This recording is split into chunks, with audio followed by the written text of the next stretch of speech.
सबको video classes में स्वागत। अब हम तोड़ती पत्थर के बारे में कुछ जानकारी प्राप्त करेंगे। तोड़ती पत्थर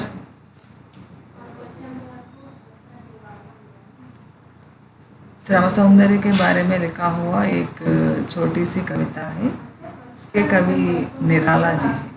निराला जी का जन्म और उनके बारे में हम सब जान लेंगे। निराला का जन्म सन 1899 ईस्वी में मेदिनीपुर के महिषादल नगर में हुआ। निराला जी का बचपन बंगाल में ही बीता और वही उन्होंने शिक्षा पाई। वे जीवन, समाज और काव्य तीनों क्षेत्रों में क्रांतिकारी रहे। आपने छायावाद, रहस्यवाद, प्रगतिवाद और नई कविता पर अपने व्यक्तित्व की छाप छोड़ दिया। आपकी प्रगतिवादी कविता में समाज के उपेक्षित, दलित और पीड़ित वर्गों को ऊपर उठाया गया है। वह बुड्ढा, भिक्षुक और तोड़ती पत्थर जैसी कविताओं में कवि की गहरी करुणा प्रकट की है। और इसमें तोड़ती पत्थर में एक महिला के बारे में वे बताया गया है। उनकी रचनाओं में छत्रपति शिवाजी, तुलसीदास, आराधना, अर्चना, राम की शक्ति पूजा, सरोज स्मृति, जागो फिर एक बार, जुट्टी और कली कुकुमव्रत आदि।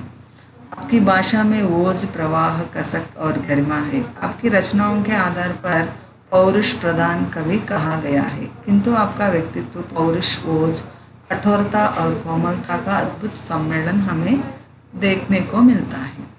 कविता का सारांश देखने तो सूर्यकांत त्रिपाठी निराला हिंदी साहित्य के छायावादी के प्रमुख कवि हैं। फिर भी इन्होंने हिंदी की समस्त आधुनिक कविता धाराओं के अद्भुत माना जाता है। प्रगतिवादी शैली के लिए भी आपका नाम प्रवर्तक के रूप में लिया जाता है। प्रस्तुत कविता तोड़ती पत्थर निराला की प्रगतिवादी शैली की कविता है, जो अत्यंत प्रसिद्ध हुई है। कवि इलाहाबाद के रास्ते पर जाते हुए एक पत्थर तोड़ने वाली औरत को देखा। वह गर्मियों का मौसम था, धूप बहुत कड़क चल रही थी, पसीना भी छूट रहा था। वहाँ कई छायादार पेड़ नहीं थे।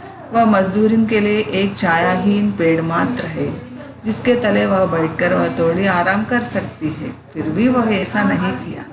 वह अपने काम से राजी हो चली है। वह मजदूरिन बड़े यौवन में थी और उसके शरीर का रंग भी श्याम वर्ण का था, अर्थात काले रंग का था। उसकी आंखें झुकी हुई है। वह अपने काम को अत्यंत प्रेम से कर रही थी। हाथ में बड़ा हथौड़ा लिया बार बार पत्थरों पर प्रहार कर रही थी। उसके सामने ही अनेक छायादार वृक्ष से युक्त एक भव्य मकान था।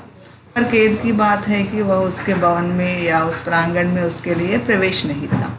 अतः उस मजदूरिन तथा उस छायादार प्रांगण के बीच एक बड़ा प्राकार मौजूद था। गर्मियों के दिन थे, अतः धूप बहुत चिढ़ रही थी। दिवा का तमतमाता रूप शरीर को बहुत तंग कर रहा था। फिर भी पत्थर तोड़ने वाली औरत अपनी काम कर रही थी। सारी जमीन रुई की भांति तप रही थी। उसके शरीर पर गर्द यानी धूली के कण भी जमा हो गए। लगभग दोपहर हो गई, फिर भी वह अपना काम ना रोककर पत्थर तोड़े जा रही थी। काम करते करते उसने एक बार कवि की ओर देखा। इससे इस मजदूर के पत्थर तोड़ने से जो मधुर एवं लयात्मक आवाज़ आ रही थी, वह कुछ समय तक बंद हो गई। इससे कवि को लगा कि मधुर संगीत की तार कुछ समय के लिए रुक गई। उसने देखा तो उसकी मदद करने या उसकी तरफ देखने को भी कोई नहीं था।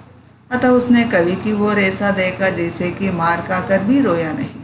कवि के लिए वह औरत एक सजा हुआ सितार के रूप में दिखाई पड़ा, क्योंकि वे श्रम सौंदर्य जानते हैं। क्योंकि उसके काम में जो मधुर संगीत का झुंकार निकल रहा था, उससे कवि की ओर कोई नहीं सुन सकता। एक पल के बाद फिर वह होश में आई और बार बार कांपकर फिर भी उसने अपने काम करना शुरू कर दिया। उसके माथे से पसीने की बूंदें छूट रही थी। कवि को लगा कि वह अपने अदाओं के माध्यम से कह रही थी कि यह मेरी जिंदगी है और मेरे भाग्य को कोई बदल नहीं सकते। क्या किया जाए, मैं पत्थर तोड़ने वाली ही रह जाऊंगी। इसमें हमें देखने को मिलता है श्रम सौंदर्य। श्रम सौंदर्य का अद्भुत चित्रण इस कविता में हमें देखने को मिलते हैं। ये निराला की अद्भुत कविता है। धन्यवाद।